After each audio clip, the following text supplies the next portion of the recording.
Welcome back, all you Iced GT gamers. This is Iced GT coming to you live from Southern California. In today's Anthem video, we've got information to talk about in the form of the closed alpha for Anthem and highlights from today's live stream regarding Fort Tarsis. Let's go ahead and get right into it. BioWare officially announced the date and details regarding the closed alpha testing for Anthem.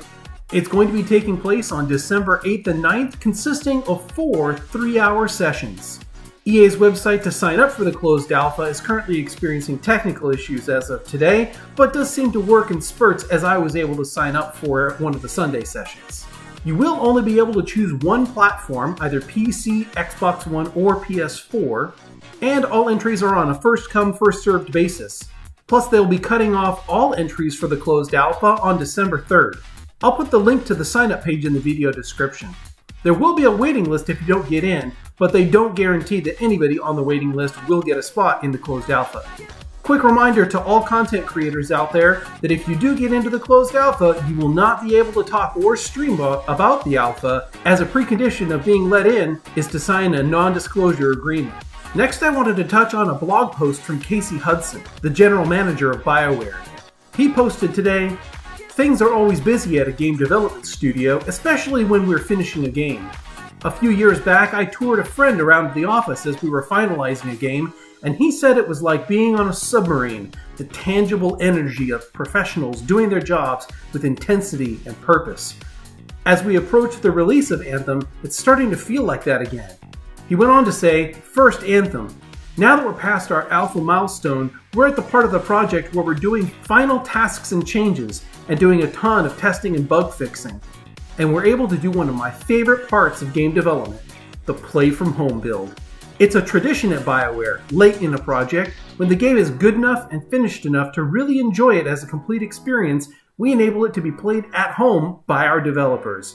It's an incredibly important step because it allows us to get out of the mindset of being at the office and just to be at home experiencing the game like a player instead of a developer. Everything that prevents you from loving the game becomes a task or a bug, so we know that when we finish that work, we'll have something really special." I'll skip ahead to the last paragraph, where he says, "Seeing game director John Warner arrive in my game resplendent in his white and red Ranger Javelin was particularly inspiring, especially when he led me to a secret location with legendary treasure." Next on to the highlights from today's live stream. The focus today was on Fort Tarsis. They had the graphics settings set to Ultra, and it looks amazing in first person.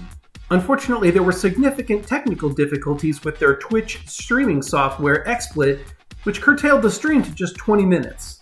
We got to see 2 areas of Fort Tarsis, the Freelancer Enclave and the Marketplace, which contains the Forge. We met a few sentinels along the way in the Marketplace, and we got to meet your Forge mechanic, Zoe. For Zoe, they showed off a quick video of one of the scripted NPC conversations and its binary answer tree. These answers will shape over time how your freelancer interacts with that particular NPC. During the stream, they confirmed that any changes in your story based on these conversations do not have any effect on missions that are run outside of Fort Tarsis. So you don't have to worry about you and your friend making opposing choices that conflict with each other and having it make it so that you can't go on the same mission again after you leave Fort Tarsis. We also got to see our first confirmed sighting of a Corvus agent named Tassin. She's the one who issues the freelancer the Lost Arcanist mission. It's up to you to locate the missing Arcanist Matthias, and the mission was supposedly reworked based on feedback from the previous live stream where members of the community expressed concerns that the mission seemed too simple and not very engaging. Since we didn't get to go into that, the devs have said that they will, quote, "get back on camera as soon as possible to show you the reworked mission," unquote, as well as some gameplay from the Interceptor's perspective and potentially all on the hardest difficulty setting called Master. That's going to wrap it up for today's video. If you like this content and you want to see more of it on my channel, feel free to like this video and subscribe down below. If you dislike the content, as always, feel free to leave a dislike. Please leave a comment, positive or negative. I'd love to hear your feedback. And as always, until next time, this is Iced GT signing off. Have a great night.